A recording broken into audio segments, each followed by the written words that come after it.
Kamusta kayo dyan mga Gemini? So, let's see. Sino yung taong nag-iisip sa inyo at bakit niya kayo iniisip, no? So, let's see. Kuha tayo ng one card for you, Gemini. Tignan natin. Sino tong taong nag-iisip sa inyo?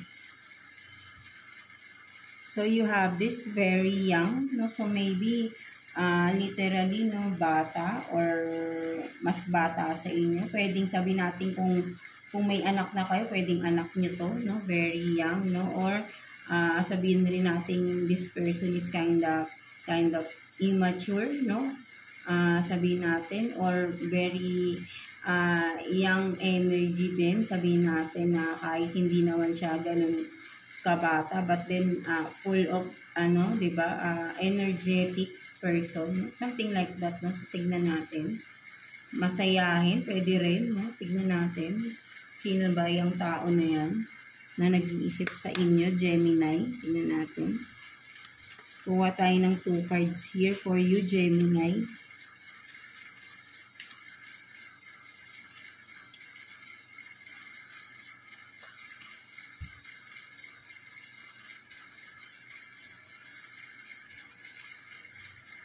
So, you have this, the Hermit, and then, 9 of Pentacles.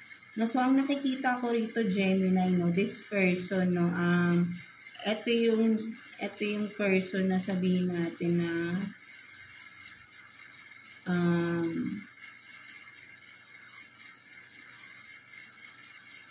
nagbigay ng, parang sabihin natin, ito yung person na,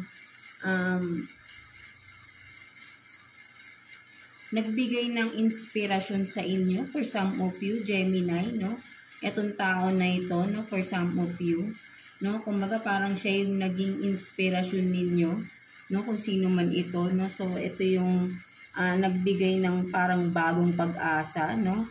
Na parang na-motivate kayo ng tao na ito, no, mga Gemini, no? So ayun yung nakikita ko rito, no? Ito yung taong nag-iisip sa inyo. Someone na naging inspiration ninyo, naging motivation ninyo, na and this person is successful tong tao na ito, no, with the 9 of Pentacles here, no. So parang sabihin nating idolo mo, no, for some of you, no. So parang naging idol, 'di ba, no? So tingnan pa natin bakit niya kayo naiisip, no? Bakit niya kayo iniisip? Tignan natin. No? So, maybe kung sino man yan, di ba? Baka kaibigan nyo or someone na mentor, pwede rin, di ba? Na naging inspirasyon ninyo, no? Mga Gemini natin. Tignan natin. Bakit niya kayo naiisip? So, you have this 9 of Swords in reverse and then 7 of Swords in reverse. Excuse. So, ang nakikita ko rito na Gemini, no, kaya niya kayo naiisip, no, parang naiisip niya is,